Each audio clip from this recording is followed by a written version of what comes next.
করিম চাচাকে বাংলাদেশের সবচেয়ে এক্সপেন্সিভ রেঞ্জ রোভার গাড়ির মালিক বানাইতে হবে। বাংলাদেশের যুদ্ধ বিমানের মতো ওঠার আগেই সে ভারতের সীমান্তে চলে যায়। আপনি গাছের গোড়া কেটে দিচ্ছেন প্রত্যেকদিন। আইলের জমি দিয়ে কি আপনি কোনোদিন স্বয়ংসম্পূর্ণ হতে পারবেন কিনা?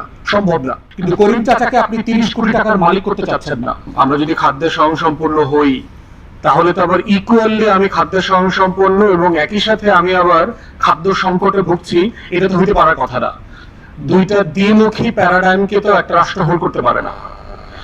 তাহলে যেটা রাইট সেটা হচ্ছে ও যেটা বলেছে ওটা আসলে কারেক্ট। আমরা খাদ্যে স্বয়ংসম্পূর্ণ না, এবং সেজন্য দেখবেন যে আমাদের বন্ধু রাষ্ট্র থেকে প্রায় আমাদেরকে আলু, পেঁয়াজ, চাল, চিনি, মশলা সবকিছু আনতে হয়, এবং অন্যান্য দেশগুলো থেকে এগুলো আনতে হয়। এখন এই যে কৃষক যার 30% জমি আছে তাকে আপনি সাবসিডি দিয়ে আসলে কি করবেন?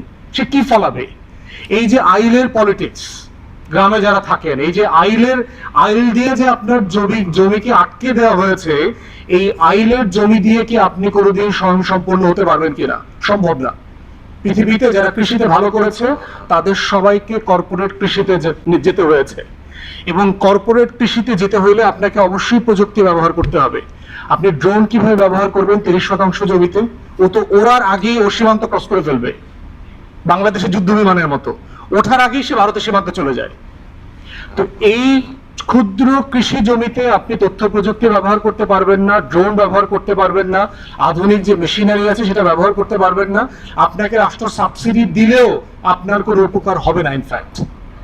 তাহলে কাঠামোগতভাবে আমার কৃষি এবং কৃষককে তার মাইন্ডসেটের জায়গা থেকে কিভাবে এটা সমাধান করা যায়, যে কৃষিকে আপনার সাবসিডাইজ করে অথবা ফ্রাঞ্চাইজ করে দিয়ে টোটাল হাজার হাজার মাইল অথবা হাজার হাজার একরের যে কৃষি জমি আমরা দেশের বাইরে বিদেশে দেখেছি, 10 কিলোমিটার হাঁটলেও দেখছি, 10 কিলোমিটার ড্রাইভ করলেও দেখছি কোনো কৃষি জমি শেষ হচ্ছে না। আপনি গাছের গোড়া কেটে দিচ্ছেন প্রত্যেকদিন, কারণ করিম চাচা 30 টাকার বদলে 35 টাকা পাবে, এই টপিকে আপনি আছেন। কিন্তু করিম চাচাকে আপনি 30 কোটি টাকার মালিক করতে চাচ্ছেন না, সেই কনভারসেশনে আপনি যাচ্ছেন না।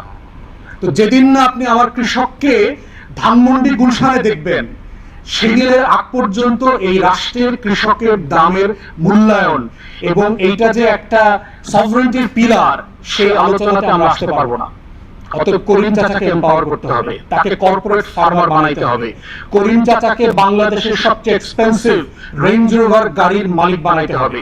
করিম চাচাই যেন ধানমন্ডি গুলশানে 1 একর অথবা 1 বিঘা জমির উপরে ডুপ্লেক্স বাড়ি করে থাকতে পারে।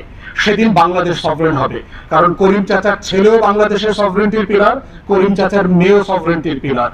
কৃষক, কৃষি আর পদ্মা ব্যারেজ এককভাবে কোনো সভরেন্টি না, পুরোটা মিলে সভরেন্টি। সেদিন শুধু বাংলাদেশ উন্নত হবে।